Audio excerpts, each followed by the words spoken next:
guys, welcome to Bastian Time. I'm your host Bastian. Let's get on to some Nintendo news. Sakurai, the famed producer behind the Smash Bros. Series and the Kid Icarus Uprising game, has said that the Wii U version of the new Smash Bros. Game has bigger stages with a whole lot more detail than you can even imagine from the trailers and screenshots. And he's also heard from some people that they aren't so impressed with the 3DS version's graphics. And he says, now wait until you actually have it in your hands before you judge it, because he feels like you can't really see just how good it looks from these trailers and screenshots, that you'll be able to see that for yourself in person. So I don't really know. I feel like maybe a trailer should show you just as good detail. It's on a screen, but I guess you'll have to wait and see for yourself in person.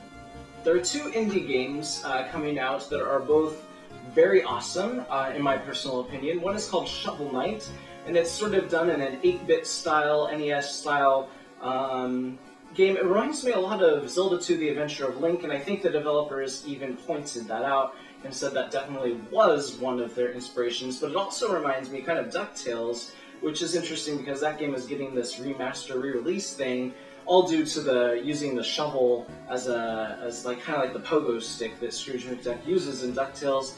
It's kind of interesting. Anyways, Shovel Knight that character is going to appear in a completely different indie developer's game called Two Brothers, which is an awesome looking game. It looks a lot like a cross between sort of the Game Boy Zelda games as well as like Secret of Mana or something. In fact, it purposely kind of looks like a Game Boy game because it sort of starts out in black and white, and then you collect colors to sort of revitalize the land bit by bit. That's part of the plot. Anyways, for some reason or other, Shovel Knight, which is by, again, a completely different indie developer, is going to appear in that game. It's kind of a cool little cameo. I can't wait to play both of those games. Our next story is about a pretty amusing failing of Sega's customer service. At least I assume it's a failing.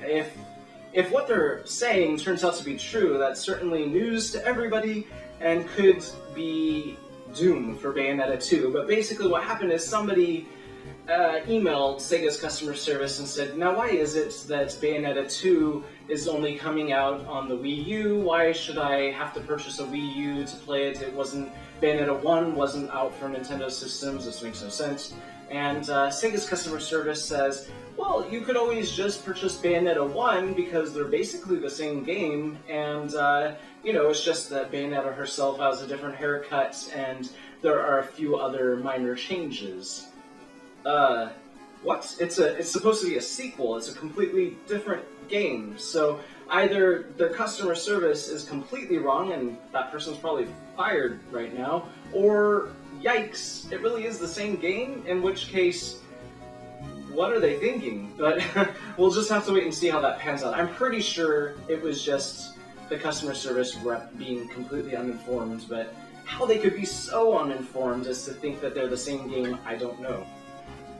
Anyways, let's get on to that next story, which is just the fact that the people behind the Tales of series have recently trademarked several new Tales of titles, one of which is amusingly Tales of Link, which of course has nothing to do with Link from Legend of Zelda, but I thought it was pretty amusing. It'll be interesting to see what that game turns out to be. I can't even imagine what Tales of Link could possibly be. And truth be told, I've actually only ever played one Tales of game in my life, which was Tales of Symphonia. I still haven't even played a sequel to that game, but now that I'm talking about it, it's definitely going back at the top of my list. Anyways, that's it for this episode of Nintendo News. See you guys tomorrow for some Zelda news. Bye, guys!